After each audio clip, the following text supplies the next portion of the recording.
This is an Arduino Uno. It is one of the Arduino board that you can buy for your electrical hobby project.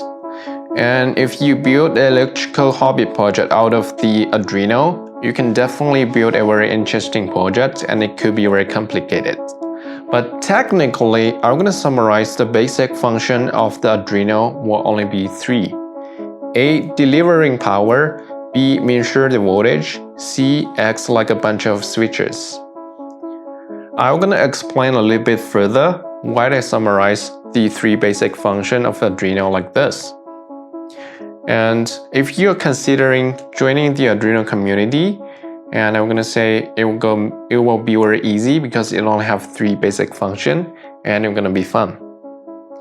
By the way, if you want to understand the content of this video, you will need to have some knowledge about electricity, like how is the electricity flow and what is the voltage.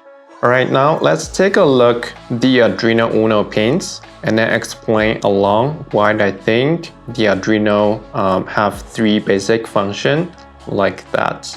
Starting with delivering power, all the Arduino board actually have a power session. And here I have Arduino Uno, it also have a power session. That power session is able to provide power to your circuits. Here, the Arduino Uno is able to give your circuit 3.3 volt power supply and 5 volt power supply. And that's why I say the first basic functionality of the Arduino is delivering power. Alright, now let's take a look at the right hand side of the power session, which goes into the analog input session. Here we have 6 pins. They are all labeled starting with a letter A, and they are starting with A0 all the way to A5. Actually, we can use those pins as an input, and in Arduino code, actually we are able to read the voltage level out of those pins. And when it's trying to get the voltage level, it's actually doing a voltage measure out of those pins. And measurement of the voltage will not only happen when we are reading from an analog input pins, but it will also happen from when we are reading from a digital pins if we are using that digital pin as an input. So when we are using a pins in the digital session, so from pin 0 all the way to pin 13 in the digital session, then we are able to read the voltage level of that pins in Arduino code. And the way that we are reading that pins is we're gonna try to read the voltage out of that input pins in the digital session.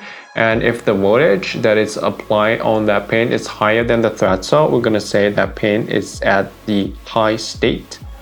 And if the voltage that is currently go through that pin is lower than the threshold, then we're gonna say that pin is at the low state.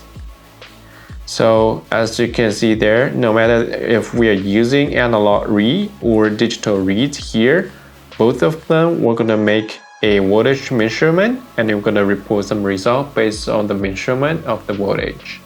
So that's why I say the second basic function of the Arduino to do voltage measurement. And third, the acts like a bunch of switches happens if we are using pins in digital session as output. So when we are doing that, we are able to control the voltage state of the pins in the digital session. So if we pull a pin too high, then that is equivalent when we are turn on the switch. And if we control the pins to be low state, then we're gonna equivalent to turn off the power switch. So that means if we have some component that is connecting to the pin that we pull high or low, then we are able to control whether there is electricity flow through that circuit.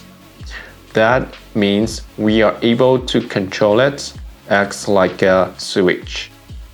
And that's why I say the third basic function of the Arduino is act like a bunch of switches.